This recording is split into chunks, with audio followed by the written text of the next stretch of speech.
I have a question, like a process question about it, because my life is spectacular, and so many of my businesses, like there's so many different places I can put my attention aside from this.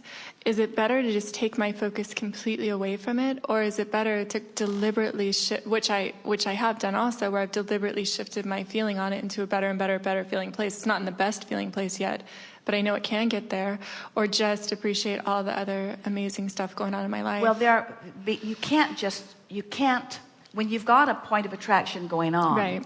Law of attraction is going to keep dishing right. it up to you. Right. So you don't want to go hide in the closet either. Right. So we would do two things. We would appreciate whenever possible and extend the appreciation through rampages as long as they're feeling good.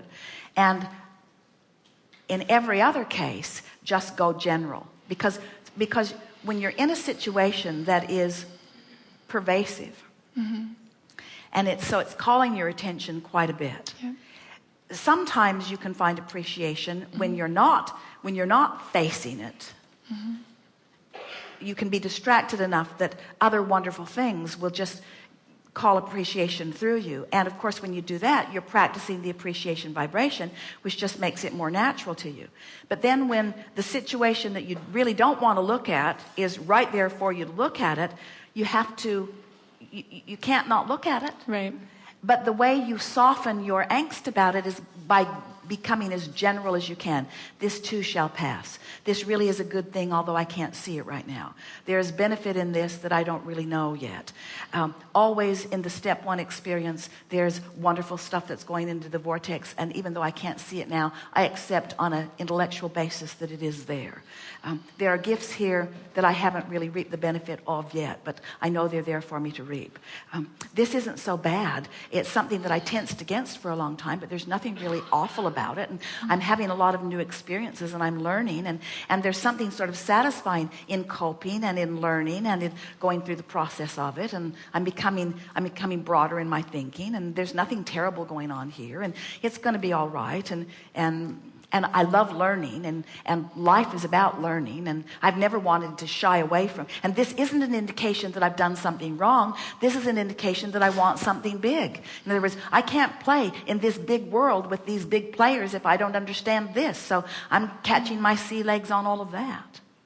So two things: appreciate as much as you can and go general. Now, of course, we want you to reach the place where you can appreciate fully.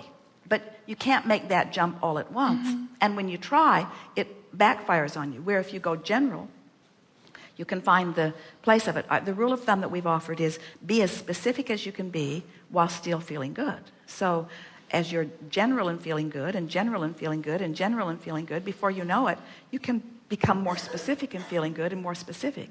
And of course, the answer is the more specific you are while feeling good, the more of your natural power you have, the more you're hooked up with the fullness of who you are. In other words, that's where that outrageous feeling of being powerful and being worthy and of sharing it with others, mm-hmm. your greatest value to anyone who is playing with you is in that kind of alignment. Mm-hmm. Yes.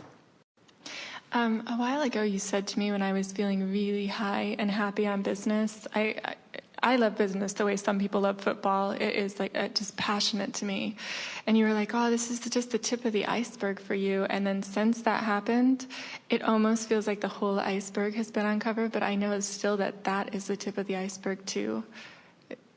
Do you have anything more for me? Your capacity to feel it is ever expanding. And again, it's a perceptual thing. But it's always going to feel when you finally accept, and you're there and then you're not, and then you're there and you're not. Mm-hmm. But when you finally accept that there are no limits, then the game shifts for you. Yeah. And instead of achieving financially, right, you become one who wants to achieve emotionally. And that's when it shifts into a whole new place. That's when you're doing it for the love of it. You're doing it for the fun of it. In other words, expansion is what you crave. Earlier, when we talked about your point of attraction can be with your inner being or without your inner being. When you begin attracting in concert with the source within you. It's the feeling of creation that you're reaching for, not the subject of your creation, not the object of creation. It's the feeling. It's the feeling of this energy that creates worlds flowing through you. It's the feeling of an idea hatching in your mind and playing out. It's the feeling of getting hold of a little piece of something, that's that tip of the iceberg, and knowing that there's more there than you can see, and being willing to be general enough about it that you don't feel angst about it until it comes into clearer and clearer view. It's the feeling, the delight, as it begins to show itself to you, or better said, as you begin to be able to see it because you're tuning yourself to the frequency, the higher frequencies. This whole process, it's so interesting because it's this eternal cycle of creation, of you being source energy, and then you separating yourself enough from it that you can ask for more, and then blending with source energy who blended with the more that you asked for before you did. In other words, that's this eternal cycle of life. Sometimes when we talk about manifestation, there's this rift, this contention, there's this mediation that we are always trying to apply with our human friends that goes something like the debate over spiritual and material.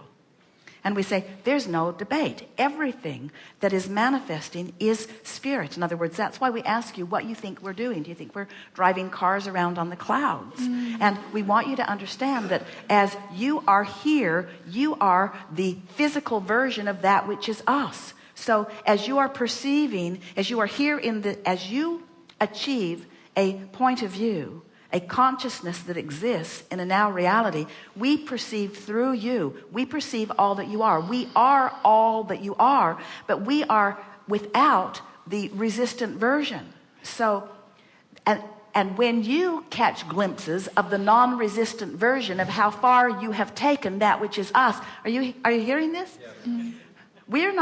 We're not source energy separate from you, waiting for you to get your act together so that we can receive you and give you a gold star. Because your gold star is our gold star. And what the gold star is identifying a new desire and finding a way to align with it until more of the forces of nature come into play for a manifestation, for more to experience. That's what manifestation is. But manifestation is an emotional game, period. And if you make it an emotional game, so if your question is how full, ask us a business question from an emotional point of view. I'm not even sure what you How mean. expansive can I feel in my business, Abraham? How expansive can I feel in my business? Unlimited. Unlimited. Tip of the iceberg, tip of the iceberg, tip of the iceberg, tip of the iceberg. How much fun can I have in my business? Unlimited. Not how big can it get? Not can I win this suit? Right. Not how many companies will I have? Not what does my profit and loss look like? Because all of those are the mundane version of the manifestation. But how expansive can I feel? How much fun can I have? How free can I feel? How many others can I draw into this feeling of freedom?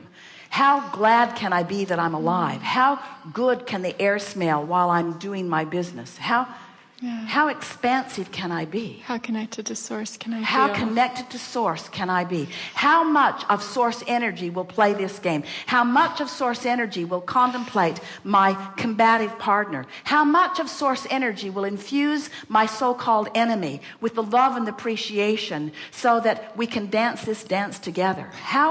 How far can we go together in our understanding that there is not a limited pie, there is an expansive pie that we are creating together? How fully can I embrace this person in utter appreciation for the newfound clarity that has erupted as a result of what I thought was a problem that turns out to just be another tip of another iceberg to which I am eternally craving? Thank you.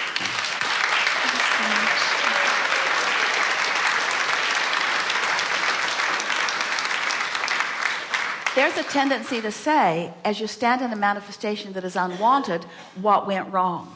And if instead you will begin saying, what's going right?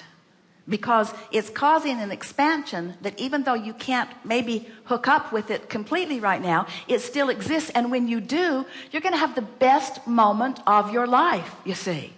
And you'll look back and you'll say, well, that was so worth it. That was so way, way, way, way worth it. That was so worth it. As you often do after the fact, but you rarely do in the middle of the mess. Now what?